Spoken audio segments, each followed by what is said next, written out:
전 세계 헤비급 챔피언 조지 포먼. 그는 16살 때까지 동네 불황아로서 감옥도 심심찮게 드나들던 일자 무식의 흑인 청년이었습니다. 글도 읽을 줄 몰랐고 잘하는 일이라고는 빅이란 별명답게 큰 덩치로 상대를 죽도록 두들겨 패는 것밖에 없던 암담한 인생이었죠. 하지만 직업학교에서 권투를 배우면서 그의 인생은 급전직상하게 됩니다. 18 나이에 그는 세계를 제패합니다. 1968년 멕시코시티 올림픽에서 소련 선수를 흠씬 두들겨 패주고 RSC 승을 거둬 금메달을 딴 거죠. 그 후 프로로 전향한 그는 그야말로 무시무시한 주먹으로 상대를 때려 눕힙니다. 그의 주먹은 비행기 사고로 세상을 떠난 무패 챔피언 로키 마르시아노나 주먹만큼이나 유명한 이빨을 지녔던 핵주먹 마이크 타이슨을 능가하는 역대 최고의 등급으로 평가됩니다. 잠깐 여담 하나. 실베스타 스텔론의 로키 시리즈에 영감을 준 복서가 있었습니다. 척 웨프너라는 사람이었죠. 그는 무하마드 알리에게 도전해서 그야말로 영웅적인 혈투를 치릅니다. 실력 차이야 완연했지만 웨프너는 천하의 무하마드 알리에게 다운까지 빼앗으며 15회까지 버팁니다. 코뼈가 부러지고 온 얼굴이 피투성이가 된 채 주심이 경기를 중단시켜 TKO를 당하긴 했지만 그는 거친 숨 몰아쉬며 계속 링 위에 서 있었습니다.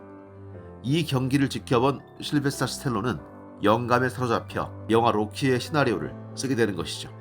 그런데 그 끈질긴 투혼의 웨프너도 포먼 앞에서는 3라운드를 넘기지 못하고 링 바닥을 기어야 했습니다. 포먼은 무하마드 알리를 꺾은 챔피언 조 프레이저에게 도전합니다. 조 프레이저는 일종의 작은 탱크처럼 폭발적인 인파이팅을 자랑했고 죽어라 밀고 들어오는 그 기세에 알리마저 진저리를 쳤던 절정기의 복서였습니다.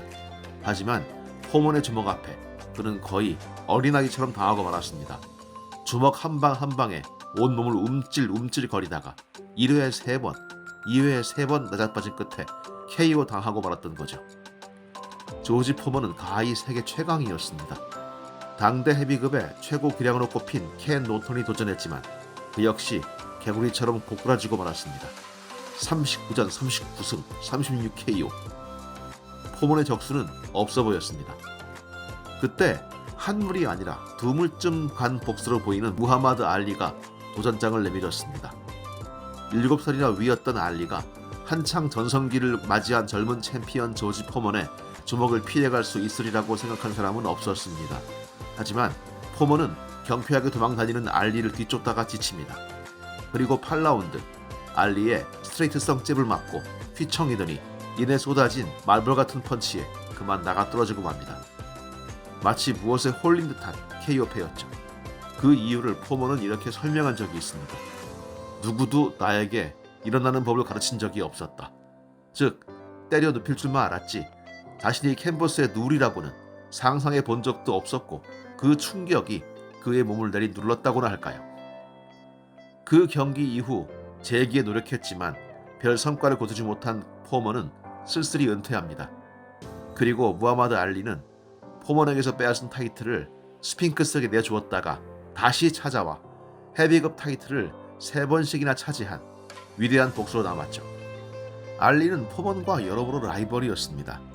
인종차별에 비분간개하여 올림픽 금메달을 강물 속에 던져버렸던 60년 로마올림픽 금메달리스트 알리와 68년 동료 흑인 선수들이 미국 국가가 울리는 동안 인종차별에 반대하는 검은 장갑을 낀 손을 들어 올리고 미국 내에서도 인종차별에 대한 분노가 활활 타오르던 무렵 전혀 반항적인 모습을 보여주지 않았던 68년 올림픽 금메달리스트 조지 포먼.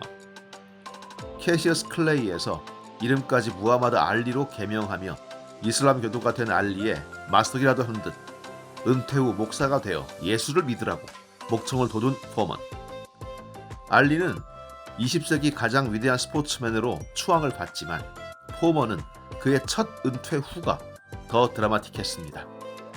청소년 센터를 세워 아버지도 모른 채 자라나면서 범죄 유혹에 늘상 노출됐던 자신처럼 불우한 청소년들을 돕던 그는 돈이 거덜나자 상상하기 어려운 방식으로 돈을 벌기로 결심합니다. 나이 40을 넘어서 난다 긴다 하는 복서들이 판을 치는 링으로 돌아오기로 결심한 겁니다.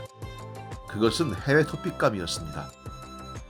포먼이 챔피언이었을 때 제 나이 4살 때였고 그가 복귀한다고 할 때는 대학교를 거의 마칠 즈음이었으니까요. 실제 그의 몸은 복서의 몸이 아닌 배 나온 아저씨였습니다. 그런데 신기한 일이 벌어졌습니다. 팔팔한 복서들이 그의 주먹 앞에 나가 떨어졌던 겁니다. 그의 말입니다. 나는 젊은 선수들의 허점을 연구했다. 젊어지려고 한 게 아니라 현재 내 상황에서 최선을 다하게 해달라고 기도했다. 나이에 관계없이 거울에 비친 내 모습을 보고도 사람은 새로운 꿈을 꿀 수 있다. 꿈을 꾸는데 그 꿈을 이루지 못할 것이 무엇인가? 마침내 1994년 11월 5일 그는 기적을 창조합니다. 나이 45세 아들뻘 되는 챔피언 마이클 무어러를 10라운드에 KO 시켰던 겁니다. 역대 최고령 헤비급 챔피언의 탄생이었습니다. 아마 마이클 무어러도 링에 나뒹굴면서 도대체 무슨 일이 벌어진 거야 라고 부르짖었을지도 모릅니다. 포먼은 또 포먼대로 20년 전 30살을 훌쩍 넘긴 퇴물복서 무하마드 알리에게 허무하게 KO 됐던 날을 떠올렸을 겁니다. 알리와의 경기는 그에게 악몽 중의 악몽이었겠죠. 그 경기는 두고두고 사람들의 관심이 되고 질문의 소재가 됐으니까요. 여기에 맞서 포먼이 한 얘기가 또한 감동입니다.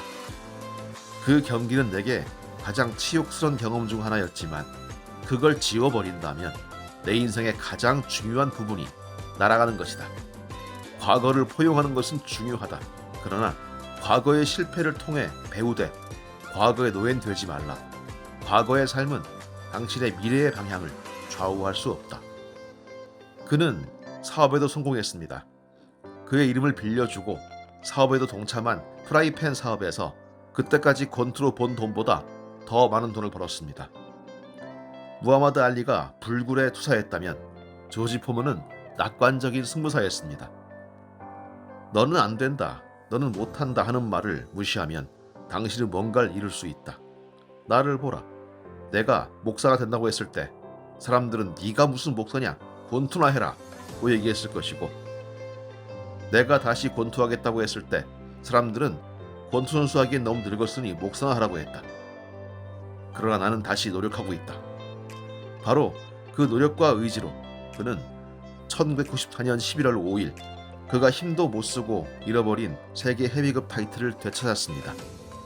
그가 타이틀을 잃어버린 지 꼭 20년 하고 일주일이 지난 날이었습니다.